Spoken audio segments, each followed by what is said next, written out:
I can still hear the way her voice cut through the quiet of our bedroom that night. It wasn't loud. It wasn't angry. It was something colder, detached, final. Not today. Get out, she said, eyes glued to her phone as if I were a stranger interrupting her peace.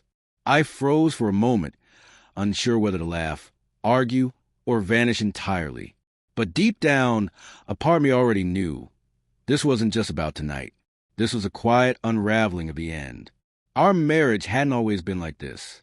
There was a time when Claire would wait for me by the window every evening. She'd beam when I walked in, wrap me in her arms, and ask about my day before I even kicked off my shoes. We were young, broke, and hopelessly in love. We fought the world together, shared cheap takeout, late-night conversations, and dreams of a future we couldn't yet afford. Somewhere along the way, that version of us got buried under bills, deadlines, and silent dinners. It started subtly. Her phone always face down. Laughter that excluded me. Excuses that sounded rehearsed. I told myself she was tired, stressed, just overwhelmed. But the truth was harsher. She was slipping away, one not today at a time. I reached for her hand. She pulled away. I told her she looked beautiful. She shrugged, as if compliment had become a language she no longer understood.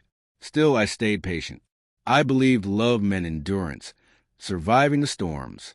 I was wrong. That night, I came home early, carrying her favorite dinner.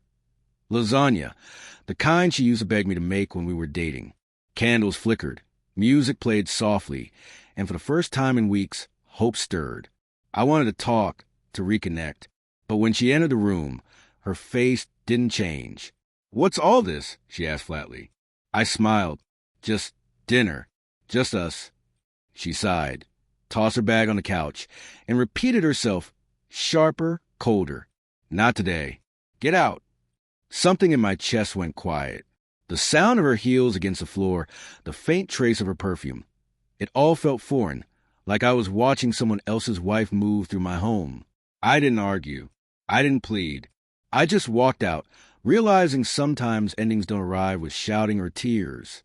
They come cloaked in indifference. Outside, the air felt heavier than it should.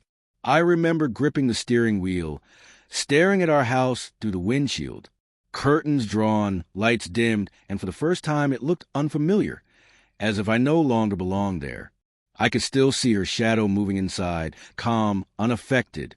Sitting there, chest tight, I realized I wasn't just losing her. I was losing the life I had built around her. I didn't go far. I parked near the old park where we used to walk after dinner, when life was simpler.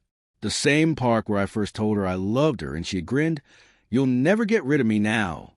I laughed at the memory, though it hurt.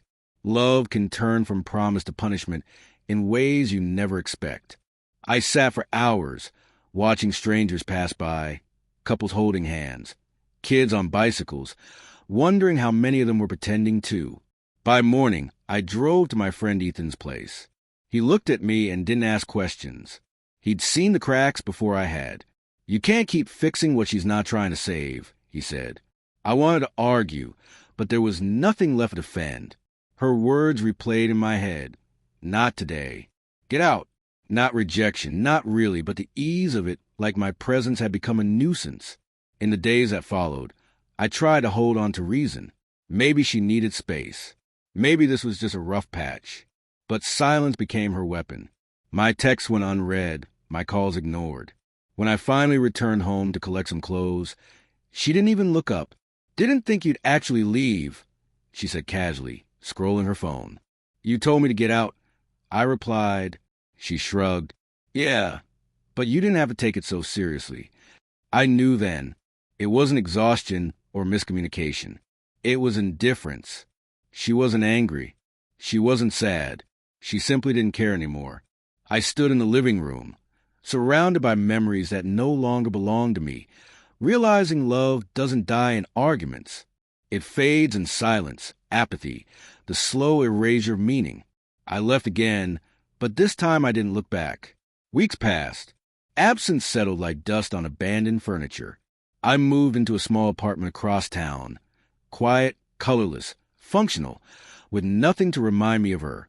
At first, I'd wake up reaching for her side of the bed, expecting the hum of her shower or the clink of her coffee mug. Silence remained. Brutal at first, then numbing.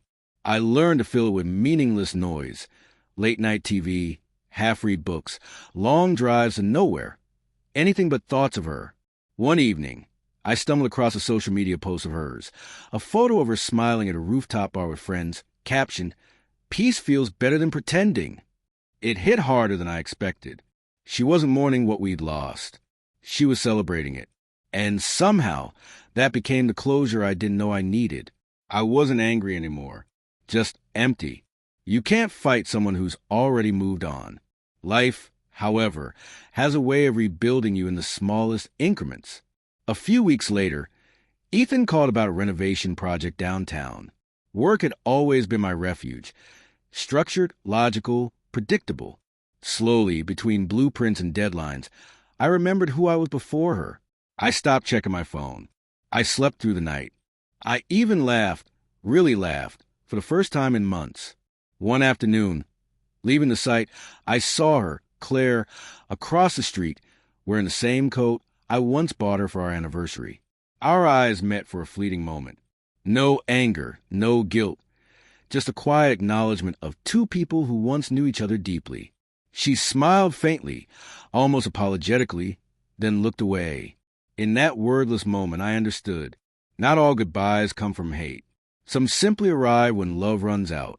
That night, I stood by the window and let memories wash over me one last time. The laughter, the arguments, the silences. Then I whispered, "Not today," and turned off the light. For the first time, it wasn't about her pushing me away. It was about me choosing peace over pain. Our marriage didn't end with betrayal or another fight. It ended the moment indifference became louder than love.